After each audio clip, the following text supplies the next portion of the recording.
আজকে আমি আপনাদের সাথে শেয়ার করব মজাদার চিকেন পেস্ট্রি বা চিকেন পেটিস। আমরা বাংলাদেশে চিকেন পেটিস বলি, ঝাল ঝাল চিকেন পেটিসটা। বাট চিকেন পেটিসের শীত বানানো কিন্তু ঝামেলা। তা আমি যেভাবে একদম ঝামেলা ছাড়া ইজি ওয়ে চিকেন পেটিসটা বানাই সেটাই আপনাদের সাথে শেয়ার করি। আর এটা বানাইয়ে কিন্তু আপনি ডিপ ফ্রিজে রাখতে পারেন, 1 মাস, মাস দিয়ে 1 মাস 2 মাস নষ্ট হবে না। যেটা আমি করি শীট, পাপ পেস্ট্রি শীট। এই শীটটা আমি ওয়ালমার্ট থেকে কিনে নিয়ে আসি। আর এই শীটটার কোয়ালিটি বলবো মিডল ইস্টের দোকানে বা ইন্ডিয়ান গ্রোসারি স্টোরেও পাওয়া যায়। মানে পাপ পেস্ট্রি শীট, ওইটা আমি অনেকবার কিনে দেখছি different kind of brand, but আমার কাছে মনে হয়েছে ওরা মানে ডালডা যে কোয়ালিটিটা ইউজ করে, ডালডা বলে, মানে ওইটা খুবই খুবই মানে বাজে। আমার কাছে খুবই খারাপ লাগছে, মানে আমি খাইতে পারি না এরকম। আমি একবার শুধু আনছিলাম, তারপর থেকে আমি আর ওইটা আনিই না, আর মানে বানাইও না আমি সব সময় এটা, কারণ এটার বাটারটা মনে হয়েছে যে বেটার। তো এমনি তো প্রচুর বাটার দেয় শীতে, তারপরও মনে হয়েছে এটার কোয়ালিটিটা বেটার। তো আজকে আমি আপনাদের সাথে সম্পূর্ণ রেসিপিটা শেয়ার করি এই শীট দিয়ে কিভাবে ঝটপট মজাদার ইয়ামি স্ন্যাক্স, যেটা পার্টির আগে সার্ভ করতে পারেন, আগে বানিয়ে রাখতে পারেন। বাচ্চারাও পছন্দ করে, বড়রাও পছন্দ করে। চলেন আগে প্রথমেই আমি চিকেনের পুরটা বানাই। আর এইটা যেহেতু ডিপ ফ্রিজে থাকে, তো বানানোর মিনিমাম 1 ঘন্টা আগে রুম টেম্পারেচারে রেখে, 1-1.5 ঘন্টা আগে। তো এটা আমি রুম টেম্পারেচারে রেখে চিকেন পেস্ট্রিটা বানাবো, মানে চিকেন কিমাটা বানাবো। আমি এটার মধ্যে একটু তেল দিয়ে এলাচি আর দারুচিনি দিয়ে দিচ্ছি, জাস্ট মশলা লাইট ভাজা হোক। মশলাটা মানে তেলটা গরম হইলে, মশলাটা একটু ভাজা হইলে তারপরে আমি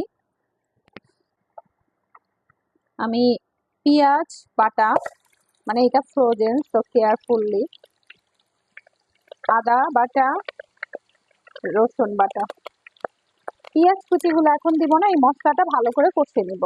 মানে লবণ, মানে চিকেন অনুযায়ী, হলুদের গুঁড়া,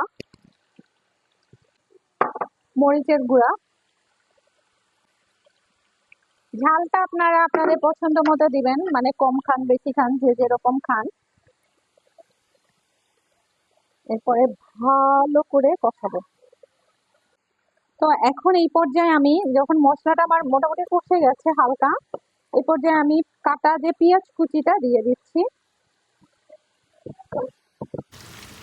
পেঁয়াজটা ভাজা হয়ে গেলে আমি এর মধ্যে চিকেনগুলো দিয়ে দিব। বিসমিল্লাহ। চিকেনগুলো আপনারা কিমা ব্যবহার করতে পারেন, আর ছোট ছোট কাটা আমি জাস্ট ছোট ছোট করে কেটে টুকরা করে নিচ্ছি, ওইটাই জাস্ট দিয়ে ভালো করে কষাবো একটু। এটার মধ্যে যে খুব বেশি পানি দিব না, যে শুকনো শুকনো করে অল্প একটু সামান্য পানি দিয়ে শুধু রান্না করবো। সামান্য পানি দিব, কারণ চিকেনটা দিয়ে এমনি পানি বের হয়, তো সিদ্ধ হয়ে যাবে, জাস্ট না পুড়ে যাবো এজন্য। আর আমি একটু পাপরিকা দিয়ে দিচ্ছি অল্প সামান্য, কারণ এইটায় ঝাল ঝাল বেশি হলে মজা লাগে, বাট আমি টু মাছ ঝাল ব্যবহার করি না।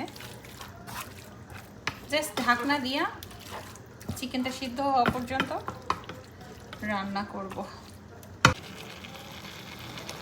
লবণ, গরম মশলা,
সবগুলা পেটিস বানানো হলে এর মধ্যে ডিমের কুসুমটা ব্রাশ করে দিচ্ছি। আর এরকম ব্রাশ করার পরে আমি ডিপ ফ্রিজে 1 থেকে 1.5 ঘন্টা রেখে দিব শক্ত হওয়ার জন্য। যখন শক্ত হয়ে যাবে তখন জাস্ট এয়ারটাইট বক্স বা ফ্রিজার ব্যাগে রেখে সংরক্ষণ করতে পারবেন আপনারা 1 থেকে 1.5 মাসের মতো।